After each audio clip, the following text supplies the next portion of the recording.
Today topic भुगतान संतुलन। It means balance payment.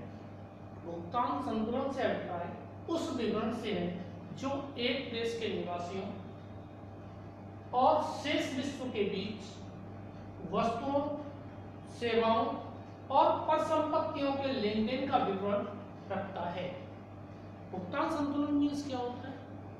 एक देश के निवासी, जैसे सपोज कीजिए इंडिया के निवासी, हमारे देश के निवासी, विदेश मीन्स अमेरिका, जापान, चीन, इंग्लैंड, श्रीलंका के बीच वस्तुओं, सेवाओं तथा परिसंपत्तियों का लेन देन करते हैं। क्या करते हैं?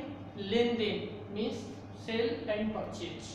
सपोज कीजिए हमने चाइना से खरीदा और श्रीलंका में बेच दिया, तो चाइना से जो खरीद रहे हैं वो हमारी परचेज हो गई, श्रीलंका को हम जो सेल कर रहे हैं वो हमारी सेल्स हो गई। इन सभी का विवरण रखना हमारा क्या होता है? भुगतान संतुलन होता है। इसमें क्या होना चाहिए? जितने का हम खरीद रहे हैं कम से कम उतने का हम बेच दें, means no profit no loss. ये हमारा भुगतान संतुलन होता है। इसमें दो खाते होते हैं, पहला होता है चालू खाता और दूसरा होता है पूंजी खाता। चालू खाता क्या होता है? चालू खाते में वस्तुओं के आयात निर्यात। चालू खाते में क्या होता है? वस्तुओं के आयात निर्यात। वस्तु मीन्स गुड्स, गुड्स का इंपोर्ट करना और एक्सपोर्ट करना, ये चालू खाते में आता है। और अंतरण अदायगियां, अंतरण अदायगियां का मतलब होता है हम जो ट्रांसफर पेमेंट करते हैं शेष विश्व को, जहां से हम परचेज कर रहे हैं उनको जो हम पेमेंट कर रहे हैं वो अंतरण अदायगियां मीन्स ट्रांसफर पेमेंट होता है का रिकॉर्ड रखा जाता है, मीन्स डाटा रखते हैं। चालू खाते के घटक, टाइप ऑफ करंट अकाउंट्स। चालू खाते के 3 प्रकार होते हैं। नंबर 1, वस्तुओं का आयात और निर्यात। हम कौन सी वस्तु को एक्सपोर्ट कर रहे हैं और कौन सी वस्तु को इंपोर्ट कर रहे हैं। दूसरा होता है सेवाओं का आयात एवं निर्यात। सेवाओं का मीन्स सर्विस का हम क्या ट्रांसफर कर रहे हैं, किसको हम परचेज कर रहे हैं मीन्स इंपोर्ट कर रहे हैं और किसको हम एक्सपोर्ट कर रहे हैं। इसके बाद आता है अंतरण अदायगियां, एक पक्षीय भुगतान। जैसे हमने कहीं से कोई गुड्स परचेज किया, उसके लिए हम कितना पेमेंट कर रहे हैं, वो एक पक्षीय भुगतान होते हैं, मीन्स हमने पेमेंट किया, उधर से कोई पेमेंट नहीं आया। इसके बाद आता है हमारा पूंजी खाता। क्या आता है? पूंजी खाता। पूंजी खाते में परिसंपत्तियां जैसे मुद्रा, मुद्रा मीन्स मनी, स्टॉक जैसे वेयर हाउसेज जिसमें हमारा माल रखा रहता है वो हमारा वेयर हाउसेज होता है, स्टॉक होता है। बंधक पत्र, इट मीन्स डिवेंचर, ऋण पत्र, जैसे किसी कंपनी को लोन की रिक्वायरमेंट होती है तो वो क्या करती है? पब्लिक से लोन ले लेती है, वो हमारा ऋण पत्र कहलाता है, क्योंकि टाइम पीरियड के लिए हम लोन लेते हैं, उसके बाद हम उसे विद इंटरेस्ट पेमेंट कर देते हैं। बंधक पत्र आदि सभी प्रकार के अंतरराष्ट्रीय क्रय विक्रय। अंतरराष्ट्रीय क्रय विक्रय मतलब हमारा देश किसी अदर देश से भी लोन ले सकता है, वो हमारा अंतरराष्ट्रीय होता है, इंटरनेशनल। क्रय विक्रय का विवरण रखा जाता है, मींस सेल एंड परचेज का हम क्या रखते हैं? रिकॉर्ड रखते हैं।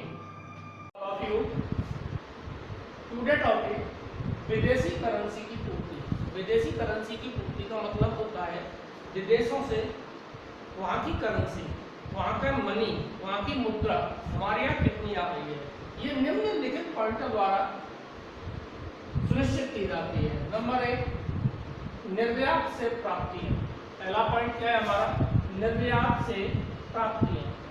जब हम विदेशों को क्या करते हैं? गुड्स सोल्ड करते हैं, मीन्स माल बेचते हैं, तो वहां से हमें क्या मिलता है? विदेशी मुद्रा मिलती है, तो वो हमारी क्या होती है? विदेशी करेंसी की पूर्ति होती है। नंबर 2, प्रत्यक्ष विदेशी निवेश, अर्थात विद्यार्थियों द्वारा भारत में निवेश। जब फॉरेन कंट्री के स्टूडेंट्स हमारे यहाँ पढ़ने आते हैं तो वो हमारे यहाँ फीस डिपॉजिट करते हैं।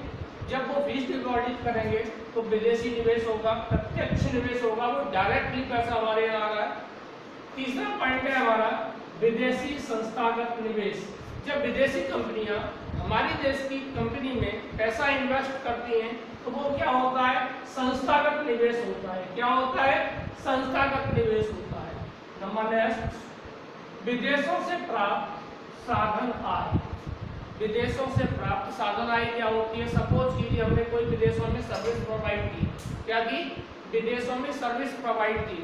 जैसे ही हम विदेशों में सर्विस प्रोवाइड करेंगे तो वहां से हमें क्या होगी? इनकम मिलेगी। किसके रूप में मिलेगी? विदेशी मुद्रा के रूप में मिलेगी। इसके बाद आता है अगला पॉइंट, विदेशों से प्राप्त एकपक्षीय हस्तांतरण। सपोज कीजिए हम विदेशों को गुड्स सोल्ड कर रहे हैं। सपोज कीजिए हमने श्रीलंका को माल बेचा और वहां से हमें जो पेमेंट मिला, तो सिर्फ श्रीलंका ही तो पेमेंट कर रही है, हम तो पेमेंट कर नहीं कर रहे, इसलिए वो क्या होता है? एकपक्षीय हस्तांतरण होता है। क्या होता है? ट्रांसफर पेमेंट होता है। इसके बाद अगला हेडिंग आता है हमारा, विनिमय की संतुलन दर का निर्धारण।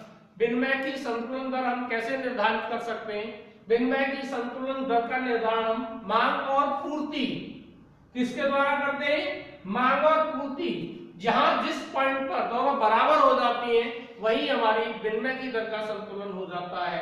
इसमें करेंसी का न तो अधिक मांग होती है और ना ही अधिक पूर्ति।